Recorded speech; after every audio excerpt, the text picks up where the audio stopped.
basically, the question number one that we were talking is corruption. The problem of corruption that is probably, as I see, that's really everywhere in all V4 countries, but probably this is the problem all over Europe, not just in V4 countries. What I find particularly important is how we fight against corruption. So the efficiency of this fight against corruption is very important. And if you have some countries, in countries where, let's say, this perceived corruption is lower, it's basically because they have efficient systems, or the systems that at least are perceived as efficient in the fight against corruption.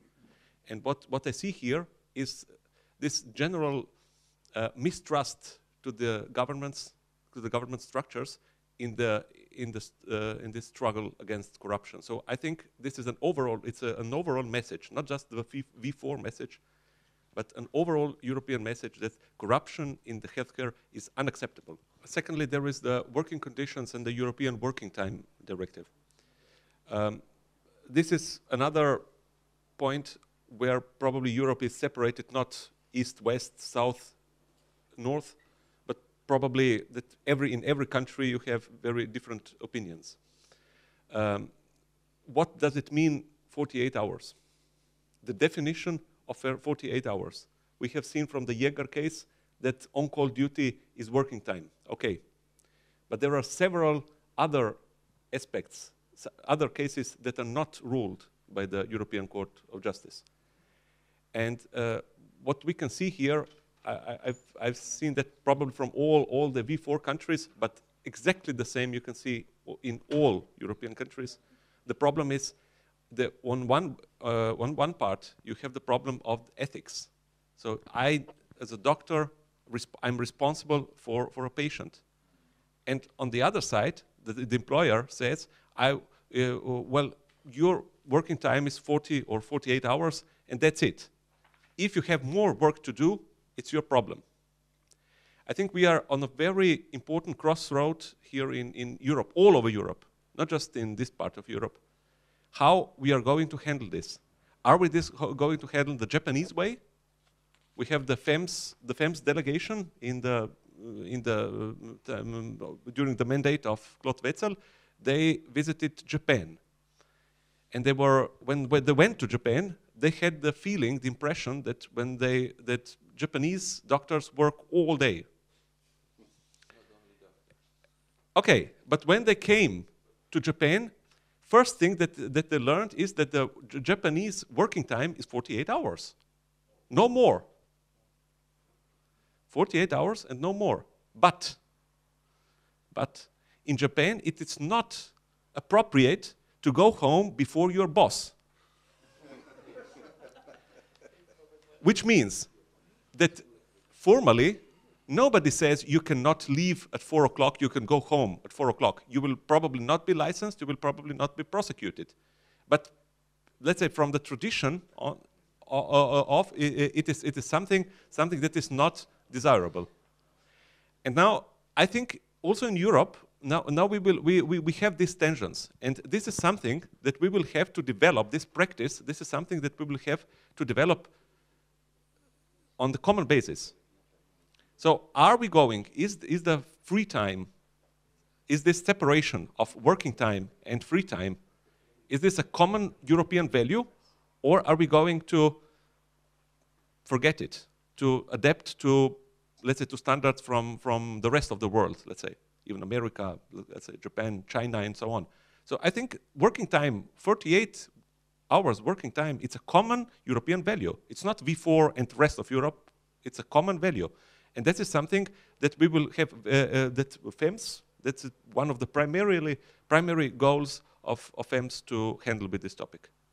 Thirdly, this was the problem of this co-payment, this informal co-payments in hospitals, let's say envelopes, corruption, or whatever you call it. As far as I can see, this is also the problem of how it is regulated, and not so much of a very specific occurrence in V4 or, let's say, Eastern European countries. For example, you said in Hungary that the doctor expects from the patient to pay something out of pocket. Right. Okay, you will. So in, for example, in France, they call it dépassement d'honoraires, and it's completely regulated thing. So in France, if you go to a doctor, you have three possibilities. First is that you go to a doctor who works for on the same for the prices set by the convention, no? By convention, by the public contract. Secondly, you have the médecin conventionné. It's the convention, so doctors with convention, with a contract, that can have this dépassement d'honoraires, which means that can charge you little or sometimes even considerably more than the agreed prices. And then you have the third system, that is the non-conventionné. It's the the doctors without contract that are more or less free on their tariffs. But basically, it is still the system by which the insurance doesn't pay the whole price that you pay to the doctor. It is France, and that it's perfectly regulated. In Germany, for example, you have the possibility of paying some addition for a better room for Chefarzt, for example. So to be, if you want to be treated by the Chefarzt, you pay more. So once again, it's very. I see some similarities. The basic difference is once again point number one: the problem of corruption. So does this go? Is this settled in a regulated way? Is this a regulated process, or is something like bribery, like something black money, let's say? So this is, I think, very important a very important issue. But what I see is the problem that in V4 countries or Middle Europe, this is considered as something unacceptable on one hand, but on the other hand, you can see that actually it is going on and it never ends. So if you ask me, this is something that should be regulated, because this constant two fronts. On one side, it's unacceptable, and secondly, it's a reality. It really frustrates people. It makes people frustrated, dissatisfied, and so on. People think that they're doing something wrong because it is not regulated. The government's policies actually increase the conditions for corruption by reducing the amount of medical services, so then the people are encouraged to find their way to the service by bribes. The government is decreasing offer, and in this way they are supporting corruption.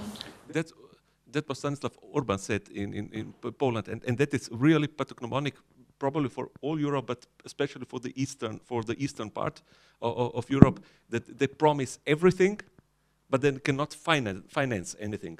And then they say, the doctors, so now you're magicians, and you should make this possible. So to make it possible, everything for nothing. And fourthly, very briefly, migrations. In the European context, my feeling is that you go to study to Eastern Europe and go to work to Western Europe. Briefly, so what we need to do is actually not to produce more students, because you can.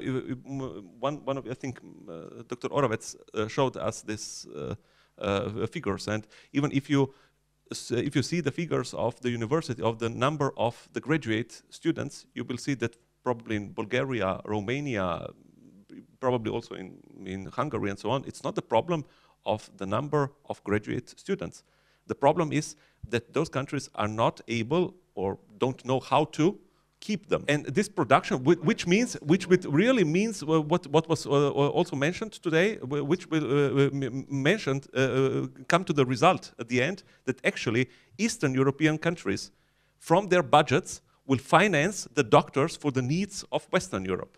But I think we can make very different, very complex calculations and so on. But for me, the calculation is very simple.